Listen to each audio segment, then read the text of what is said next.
Welcome to Oklahoma Gardening. Today we have a simple science segment that's all about the rain we love to have as gardeners. Then we share a homeowner's passion for iris. And finally, we are learning about cicadas.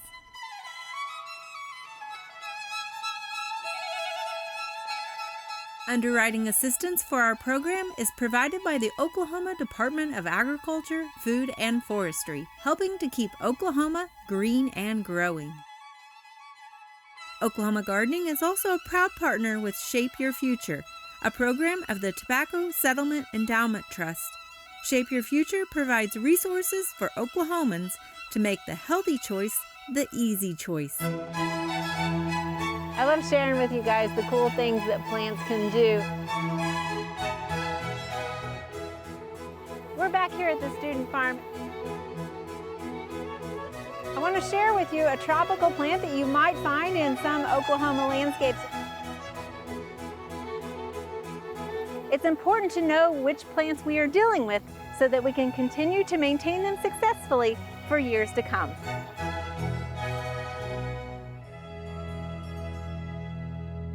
April showers bring May flowers, and as gardeners, we anticipate any rainfall that we might get. Have you ever heard on the news that we got a significant rainfall, or perhaps you've seen in your rain gauge that there was some good rainfall, only to go out into the landscape, pull back the mulch, and find some dry areas still? When the rain is falling from the sky, we just assume that it's going to reach the ground. But is it any wonder that when we're putting ground covers down and mulches down to prevent evaporation and water loss up out of the soil, that when the cycle is reversed, we also have obstructions that prevent the rainfall from penetrating down into the ground? This is known as rainfall interception. Rainfall interception is when rain is prevented from reaching the soil because it is intercepted by plant canopies or plant residue, and then eventually evaporates before coming into contact with the soil. Now there's a couple of ways this can occur, but first of all, not all the rainfall is blocked by the canopy. This is known as throughfall. Throughfall is the term used to describe the rain that passes through the canopy of the plant. However, the rainfall still may land on plant debris or mulch, preventing that rainfall from penetrating down into the soil. You can also see this in your home landscape sometime when you've ran your irrigation system for a period of time, only to go back into your landscape and pull back the mulch to find that there still is not moisture down in the soil. For the rainfall that does come into contact with the plant, two things can happen. Stem flow describes the rain that hits the plant canopy and, aided by gravity, travels down the leaves to the branches and eventually to the stem or the trunk of the plant. At this point, the rainfall can still be intercepted by plant debris at the base of that plant. However, some rainfall will actually be able to penetrate down into the ground as it follows the trunk of the tree. Regardless, stem flow does influence rainfall distribution. Meanwhile, some raindrops roll off the canopy of a plant like water rolling off the shingles of a roof. In fact, the outermost distance of a tree's canopy is called the drip line. Think of it like how the water drips off an umbrella. This can result in more water being redirected to the drip line than other areas. This rainfall interception is called the canopy drip. While this occurs in nature, keep in mind that this can also occur with irrigation in a home landscape, especially pop-up or spray heads that shoot the water horizontally. As plants grow, they can block the irrigation from traveling to the intended distance, causing more water to fall around the base of one plant and prevent other plants from receiving adequate moisture. There are two components at play with rainfall interception. That is the vegetation and the rainfall. Let's first talk about the vegetation. Plants come in all shapes and forms and have adaptations in order to survive in their ideal climate. Orchids are a classic example. Many orchids are epiphytic. An epiphyte is a plant that does not grow in soil. Instead, it grows by clinging to another plant, often a tree. Epiphytic orchids have large root systems, not only to help anchor them in the tree, but also provide greater surface area to absorb rain that is often flowing down the tree through stem flow. Not only do orchids take advantage of the stem flow coming down the tree, they often have a V-shaped branching habit, creating their own stem flow that directs rainfall towards their roots. We can also see this in bromeliads that form a cup with their vegetation. This equips the plant to be able to selfishly store water, allowing it to endure drier periods and giving it a competitive advantage over other plants.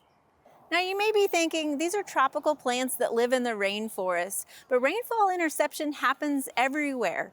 In fact, it's been reported that the rainfall interception rate in the Amazon rainforest is at 9%, while under eastern red cedars it's at 36%, and a whopping 44% in the tall grass prairie. Another plant adaptation is the surface of the vegetation. Many plants are pubescent, meaning that they have fine hairs either on the surface of the leaves or along the stems. And these hairs actually serve a purpose and capture some of that moisture, retaining it for the plant a little bit longer. The second factor to consider is the rain itself. A rain event is described by the amount, the intensity, and the duration. Locations that receive frequent yet short periods of rainfall will have more rainfall interception.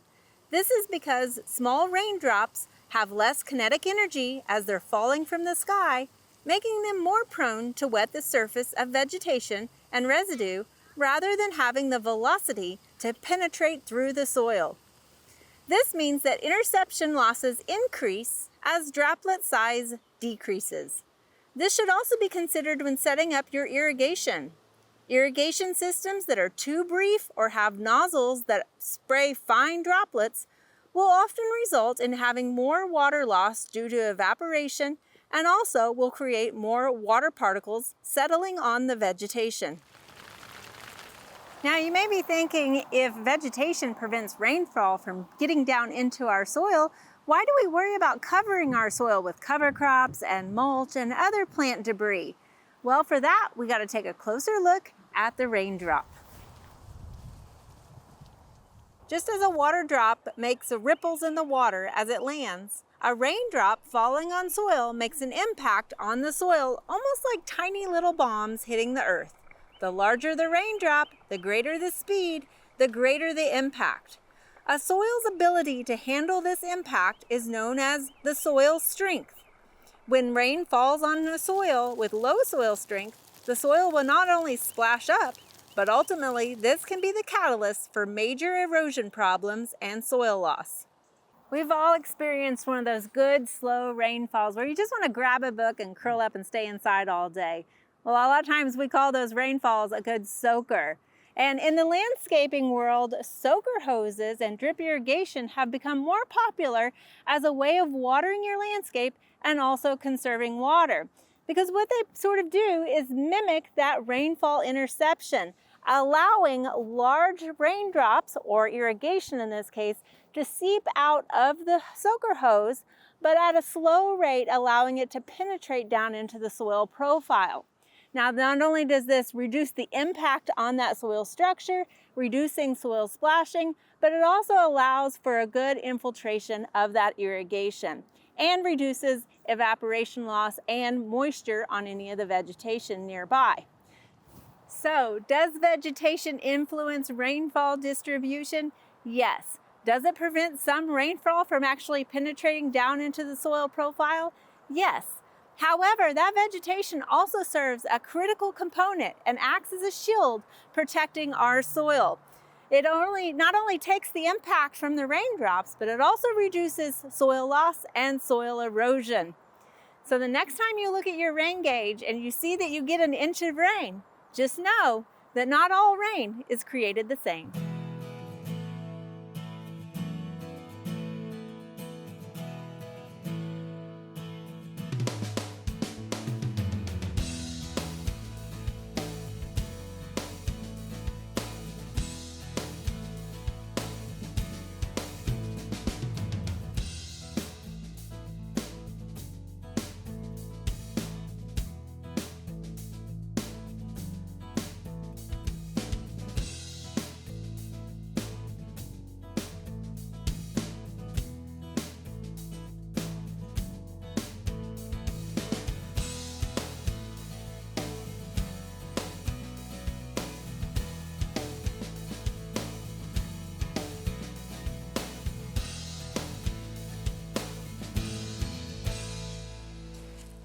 Iris are one of our favorite garden plants, and I'm so excited because today we are just south of Stillwater and we are at Mike Bale's backyard, basically, where you have turned a hobby into something fantastic here. Thanks. So you've become a hobby hybridizer, right? That's right. So you recently retired a few years ago, not necessarily really into iris at that moment, or like, how did this come about? Well, my grandmother got me interested in iris, and so we were buying her iris for Christmas and things like that in the 80s. Okay. And so I had a few here and there, and we'd start out with, we had a little round spot out front, and then it kind of grew, and I got too many iris, so we expanded, and then we came to this area.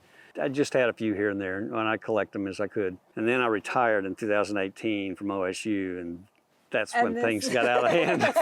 And it's you had a little gotten out of extra hand. time, huh? Yeah, right. So tell me a little bit about like where you are at now in your hybridizing journey a little bit. Okay.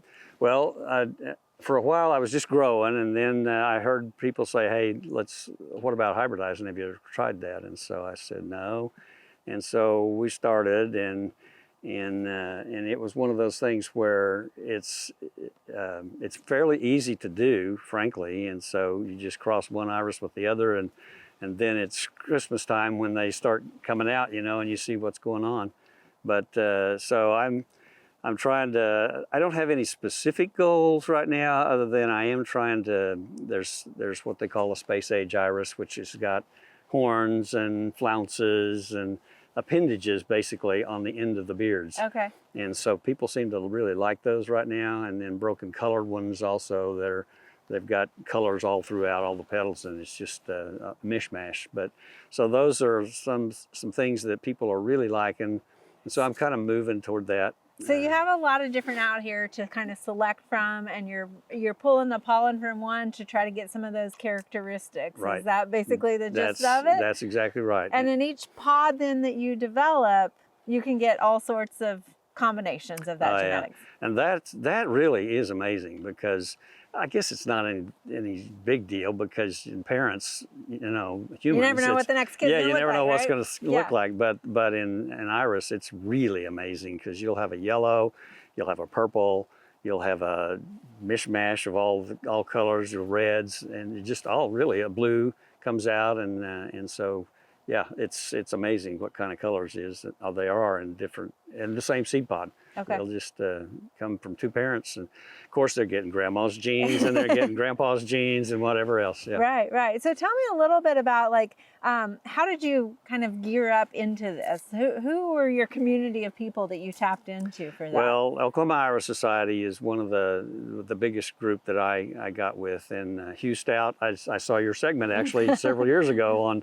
on Hugh Stout and Stout's Gardens at Dancing Tree. Anyway, I got to go into those society meetings and found out that there's a bunch of geeks up there just like me, and so I keep getting more geeky out, and so I have to kind of calm myself when people come out to tour and say, okay, I'm going to let you look now. If you got questions, so it was evolving. It really did evolve, because I liked them, but I didn't realize how much I liked them until I got with other liked people, and they started talking this and that, and go, oh, that's pretty cool. So you've mainly got bearded iris out here, Yeah. But you mentioned to me earlier a different group that I'd never really heard of. Can you tell us a little bit about that? The arrowbreds are, I think that's what you're talking about. The arrowbreds they're still a bearded iris, but they are basically, they have one parent as a Middle Eastern iris. And so they came from Israel or Iraq or someplace like that. And they are desert iris, and so they don't really grow very well in the United States in most places now. Arizona, obviously. So very drought tolerant. Yep, very drought tolerant. In fact, they don't like much water in the summertime. They kind of go dormant. But they bred those with the bearded iris, and they get the growing habits, which is really good for a bearded iris. They'll grow about anywhere in any kind of soil. Yeah. And they got those growing habits, but they got the neat patterns of the arils. And so that's, so I've really kind of fallen in love with those. And some of those characteristics of the arils is the kind of the splotch or the eye? Yeah, they've got a splotch in the fall there, and then they have some striations that are both on the falls and on the standards. Okay. And so those are pretty much standard characteristics of the aril. Okay. And I noticed a lot of yours are planted in a sandier soil. You got a volleyball court behind you. Is that your next bed you're going to plant in? I see No. one iris sneaking in already. Yeah, there is one that kind of got there by accident, but that's not the plan right now. But I do use it as a source for my sand. That's for the youth group at the church and the kids and so forth. But I do use it, and most of this sand that's in the soil here, I've added to it, amended it. Okay. And so it's. Again, they grow fine without it, but they grow better when they have some good drainage. With some sand and good drainage, yeah. Okay, yeah. okay. And you kind of just put them on the top of the soil because they don't like to be buried, right? I mean, that's one of the things. Right. Most of the time, we recommend that they just leave just a little bit of the rhizome showing. Okay. In the summer around here, it does get pretty blistering, and so it doesn't hurt to have them just maybe a ½ inch underneath the soil. Okay.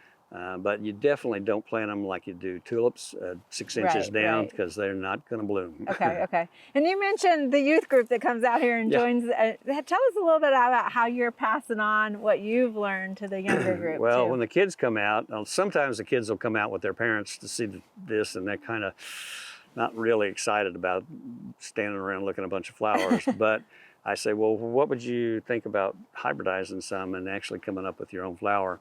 And they perk up, and so we have several out here now that just bloomed for the first year for the teenagers that it came out, and they're pretty excited about their flowers, and so we do that. But that's one of the things that historically the older folks have been the ones that have liked iris, and so forth. But we're trying really hard to get younger people to look at iris, and it's really working because, well, I'm the youth coordinator for our society, but also the region, and so we're trying to think of any way that we can just get people excited. And they've got one at the Science Museum, a garden up there that we've got going for the kids. Oh, excellent! It's an educational kind of thing, and so.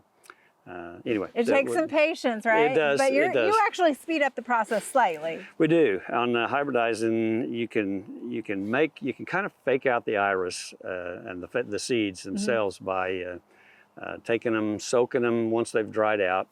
You soak them, and then it's a striation, right?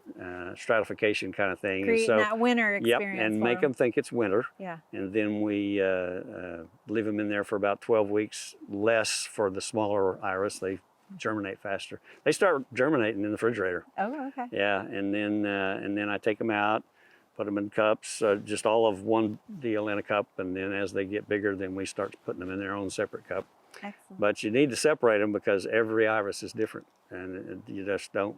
All those siblings, yeah, right? Every sibling is going to be a little different. Yeah, and of course you're keeping accurate records on all the lineage and that sort that's of stuff. the hard part. That's the scientific kind of part, and I'm going, oh my gosh, there's a lot of record keeping. But you measure the flowers, you measure how tall they are, how wide they are, how many buds they have, all that kind of stuff, and it's a process, but it's fun. Well, Mike, thank you so much for sharing this with us. And I know we're not the only ones that you like sharing this with. So if somebody wants to come and learn from you, you're open and willing to share this? Yep, I am. And if they want to be here, have me here when that happens, then they can send me a note and call me or whatever, and they can do that. Or they can come out daylight to dark. The gates are open. Just come on in and look at them and enjoy the flowers. All right. So you have a Facebook page for people to check out and message you? It's under Praise the Lord Iris Gardens, and so they can look that up and find out about us. All right, Mike. Thank you so much for sharing this with us. You bet. Thank you.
And we're back for another bug of the month.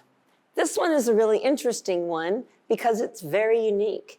This year, we're going to be looking at cicadas in a different way than we have before because the United States is experiencing what we call a double brood. Now, there's some confusion about cicadas because a lot of folks in the US refer to them as locusts, but we'll try and clear some of that up after we talk about what's going to happen this summer. So cicadas come out of the ground after feeding in a nymph stage for 1 year, 3 years, 7 years, 13 years, and there are even cicadas that come out after living in the soil for 17 years. And these are called periodical cicadas because they periodically come out of the ground in big mass numbers. And they're doing that big coming out together to prevent all of them from getting eaten at once. It's sort of like zebras. If you flood the market, only a few of them get eaten and the rest are all safe. But this year, there are 2 broods that are coming at exactly the same time. And so there'll be even more cicadas. It'll be even louder than we've seen before. Now here in Oklahoma, we won't have the double brood. There are different spots around the eastern side of the country where it's happening.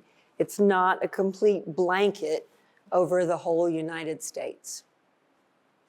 Here in Oklahoma, we have about 40 different kinds of cicadas, all the way from little teeny tiny ones that live in the grass to the big, huge dog day cicadas that we see every year.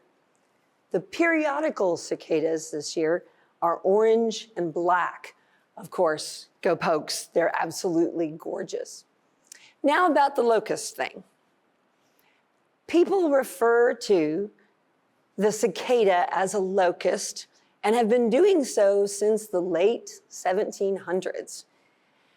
Since cicadas and locusts are different animals, I'd like to alleviate people's concerns about the cicadas coming out in great numbers and being worried about your plants or your animals or your children. Locusts have big biting teeth for eating grass and destroying crops. Cicadas have a straw for a mouth part, and as adults, they don't even feed.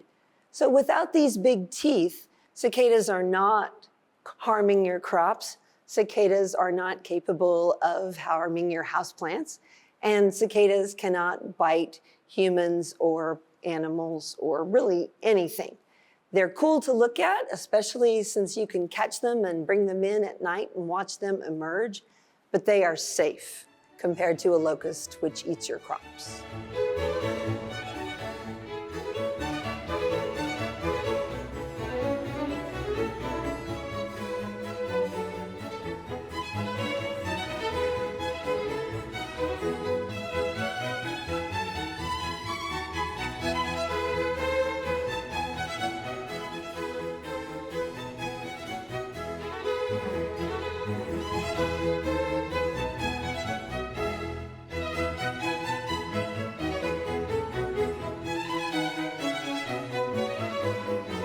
There are a lot of great horticulture activities this time of year. Be sure and consider some of these events in the weeks ahead.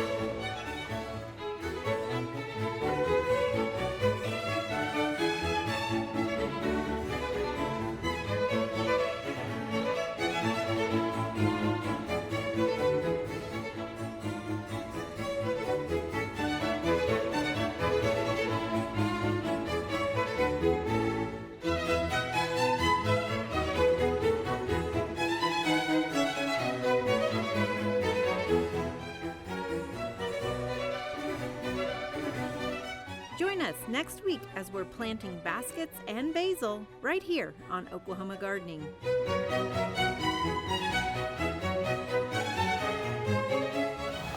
this whitish one, dark purple, this one right here.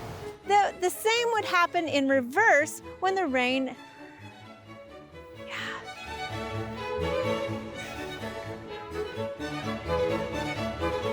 To find out more information about show topics as well as recipes, videos, articles, fact sheets, and other resources, including a directory of local extension offices, be sure to visit our website at oklahomagardening.okstate.edu. Join in on Facebook and Instagram. You can find this entire show and other recent shows as well as individual segments on our Oklahoma Gardening YouTube channel. Tune in to our OK Gardening Classics YouTube channel to watch segments from previous hosts. Oklahoma Gardening is produced by the Oklahoma Cooperative Extension Service as part of the Division of Agricultural Sciences and Natural Resources at Oklahoma State University. The Botanic Garden at OSU is home to our studio gardens, and we encourage you to come visit this beautiful Stillwater gem. We would like to thank our generous underwriters, the Oklahoma Department of Agriculture, Food, and Forestry, and Shape Your Future, a program of the Tobacco Settlement Endowment Trust. Additional support is also provided by Greenleaf Nursery and the Garden Debut Plants, the Oklahoma Horticulture Society, the Tulsa Garden Club, and the Tulsa Garden Center.